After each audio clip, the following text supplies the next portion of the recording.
Jeff Bezos built Amazon from an upstart online bookstore into the everything store, and the fastest business ever to reach $100 billion in sales. He shared his core principles in 24 letters to Amazon shareholders, known as the Bezos letters. We'll decode Bezos' most powerful billion-dollar principle and how you can integrate this directly into your marketing strategy today, so you can get ahead and beat the competition. And as a bonus, if you stick around to the end, we'll share how to create a growth flywheel that lasts for decades like Amazon. The Bezos letters give us a unique opportunity to see a genius entrepreneur explain the logic behind his work. And from the very first letter back in the 90s to the last in 2021, Bezos makes it abundantly clear what the #1 reason behind Amazon's success is. But before we get to it, let's talk about what it's not. Many, even successful entrepreneurs, try to beat the competition at their own game. As Bezos explains, I know and have friends who lead very competitor-obsessed companies, and those companies can be successful. You have to be really good at close following. You identify winners when you watch your competitors very carefully. If they latch onto something that's working, you duplicate it as quickly as possible. However, Bezos warns us that there are drawbacks to being competitor-focused. If you're competitor-focused, you have to wait until there is a competitor doing something, and you're unlikely to invent a bunch of new stuff on your own. What does Bezos do instead?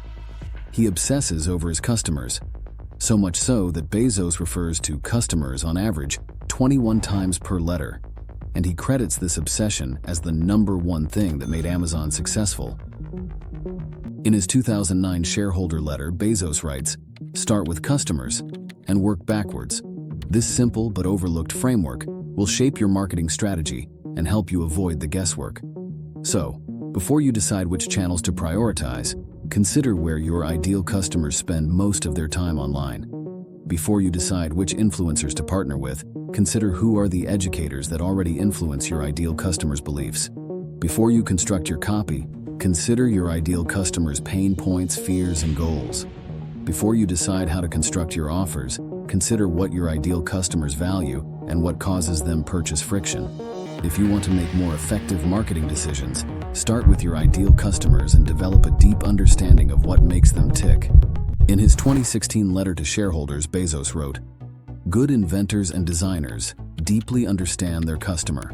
They spend tremendous energy developing that intuition. They study and understand many anecdotes rather than only the averages you'll find on surveys.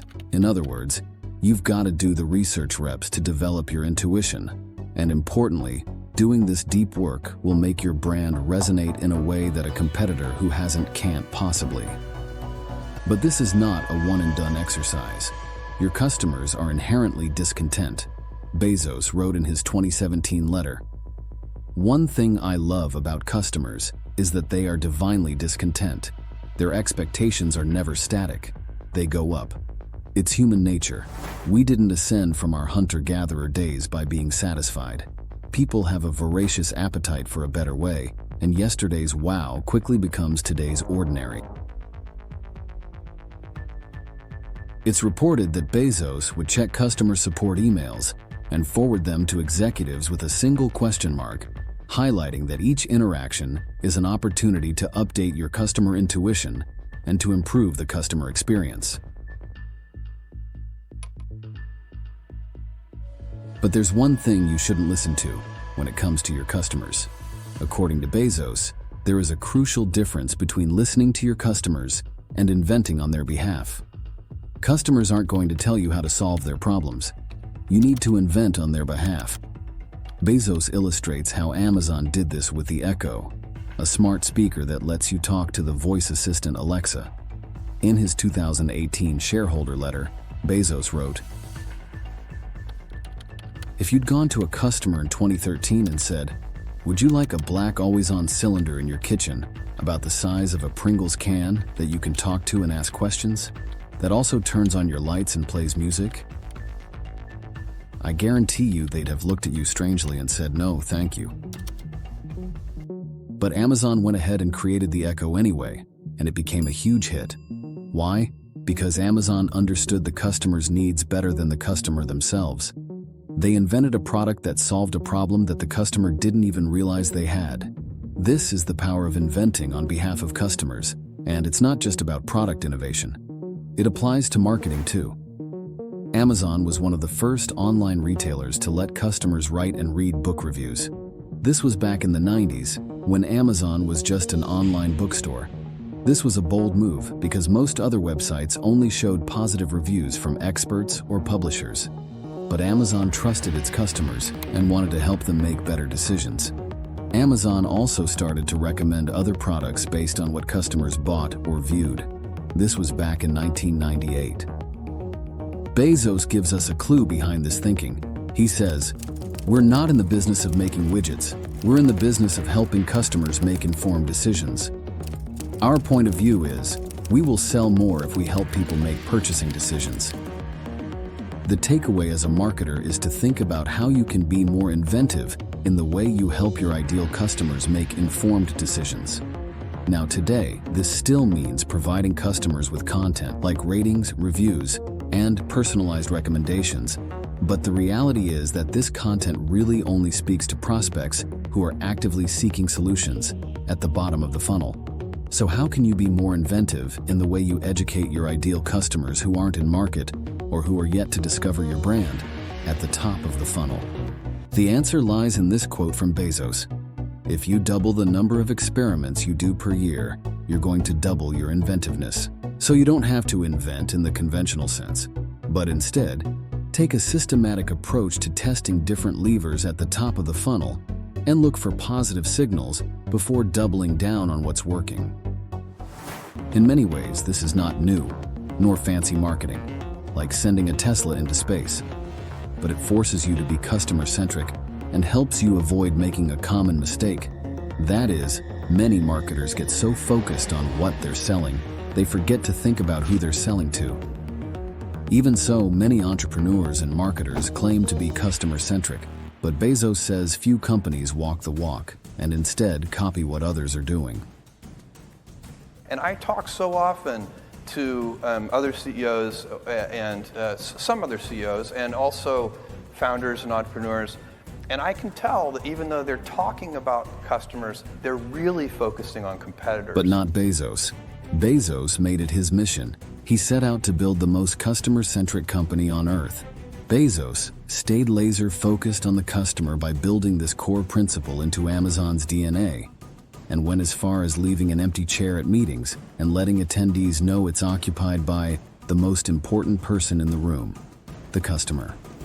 The important lesson here is to remain dogged in your determination to keep your customers front and center. Don't just put your customer insights into a drawer and forget about them. Use them as the starting inputs for every marketing initiative.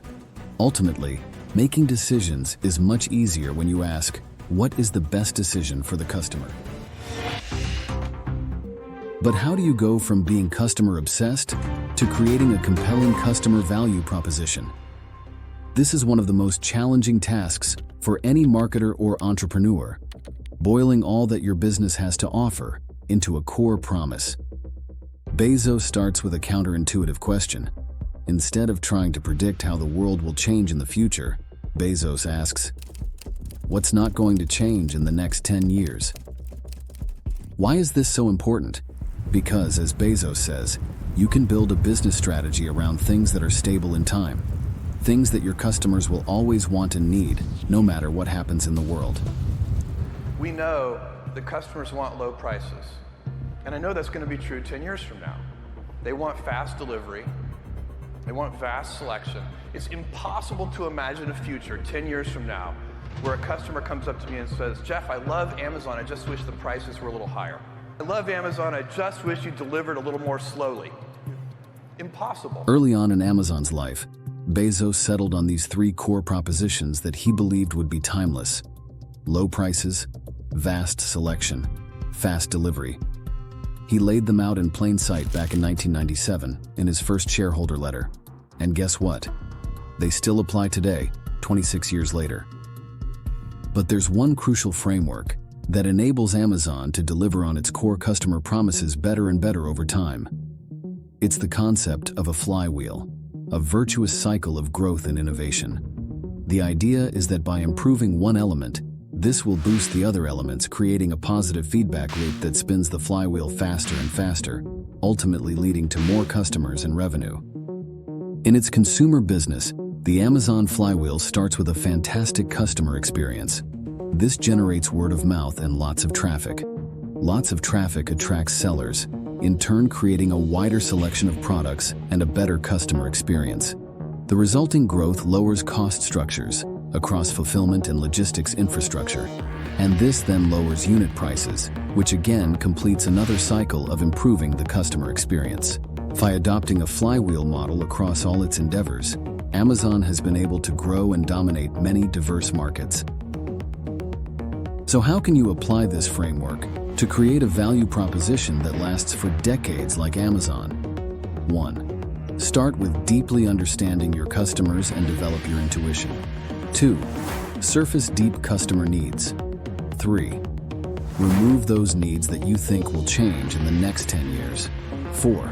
Create 3 brand promises that will satisfy the most important leftover needs. Dare to be great at a small amount of things and then the worst at everything else.